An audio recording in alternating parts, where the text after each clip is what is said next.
Welcome to the Real News Network. I'm Jessel Noor in Baltimore. On Wednesday, the Obama administration announced a major new initiative to help farmers deal with the impacts of climate change. According to a statement, 7 new regional climate hubs will help farmers get access to tools to respond and prepare for the challenges of drought, heat stress, excessive moisture, and longer growing seasons.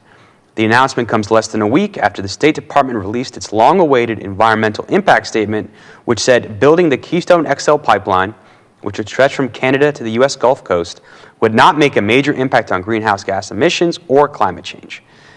Meanwhile, a study released earlier this week found that pollution released in the process of recovering oil from tar sands is 2 to 3 times higher than originally thought.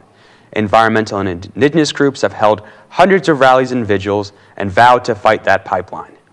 Now joining us to discuss this is Dr. Michael E. Mann. He's a distinguished professor, director of the Earth System Science Center at the Penn State University, author of the book, The Hockey Stick and Climate Wars. He has a new piece out called Approving Keystone XL Could Be the Biggest Mistake of Obama's Presidency. Thank you so much for joining us. Thank you. It's good to be with you. So let's start off by getting your reaction to this new announcement that'll help farmers deal with the impacts of climate change. Then we'll go into your reaction to this environmental impact statement the State Department released about Keystone XL. Yeah, so this latest announcement that the administration is going to be setting up these hubs to help farmers deal with the impacts of climate change that they are already facing. It's important that we do that. The fact is that there is a certain amount of climate change that's already locked in, that's already in the pipeline. Even if we stop burning fossil fuels today, we are still committed to as much as another degree of warming of the globe, a worsening of drought, potentially even more extreme weather, damaging weather. So we're already going to need to take precautions, to take adaptive measures to deal with the impacts that climate change is already having and will continue to have. That having been said, it's also critical that we do whatever is necessary to avoid any additional climate change beyond that which we are already committed to. And the president, in his State of the Union address last week, said that he wants to be able to look back at his children and his grandchildren decades from now and say that he did everything he could to prevent climate change, dangerous and potentially irreversible climate change, from happening. So it's critical, for example, with respect to this latest issue of the Keystone XL pipeline, that the administration take a hard line and be true to their word and do what is necessary to make sure we don't worsen the problem. And building the Keystone XL pipeline would worsen the problem. I want you to address 2 points. First is, what will the actual impacts be? The State Department says it won't have a significant impact, that the tar sands will get extracted anyway, so whether we build this or not, that the impacts will be made.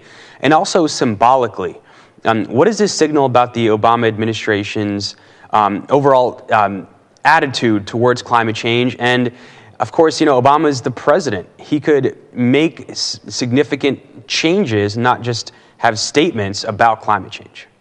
That's absolutely right. And the president this summer announced executive actions that he was planning to take to prevent the worsening of the climate change problem. And among those executive actions were placing far greater restrictions on new coal-fired power plants, that any new coal-fired power plants would have to engage in carbon capture and sequestration. They wouldn't be allowed to put that carbon into the atmosphere.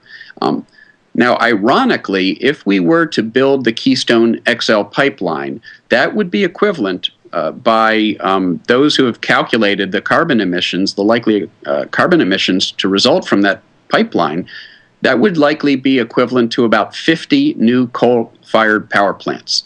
So it seems inconsistent for the president, on the one hand, to say we can build no more coal-fired power plants if they are going to be putting carbon into the atmosphere, and yet approve a project that would be the equivalent of 50 coal-fired power plants running full-time, belching CO2 into the atmosphere. Now, the State Department has tried to justify this decision based on an impacts assessment, which, in the opinion of most scientists that I know who have looked at it, is somewhat inconsistent and not really justifiable. What they've said is, well, we would go ahead and we would find a way to tap and transport this tar sands oil anyways. But that isn't true. Right now, there are only about 25,000 barrels of oil from the tar sands that are being shipped by rail. If this pipeline were to be built, that would allow for the better part of 1 million barrels of tar sands oil a day. So to argue that in the absence of the pipeline, we would somehow scale up from a rail infrastructure that right now can only transport about 25,000 barrels to the better part of 1 million barrels just isn't credible. Moreover, we know what the dangers are of shipping tar sands oil by train. In Montreal, or in Quebec, earlier this year, there was a train full of tar sands oil that crashed into the city. And so to argue that we would otherwise still engage in dangerous means of transporting this oil isn't very credible either. Obviously, we're not going to continue to ship this stuff by train if that is a threat to our environment, it's a threat to our cities. So that is really a false comparison that the State Department used to try to justify the building of the Keystone XL pipeline. All right, last question for you before we move on to our next segment.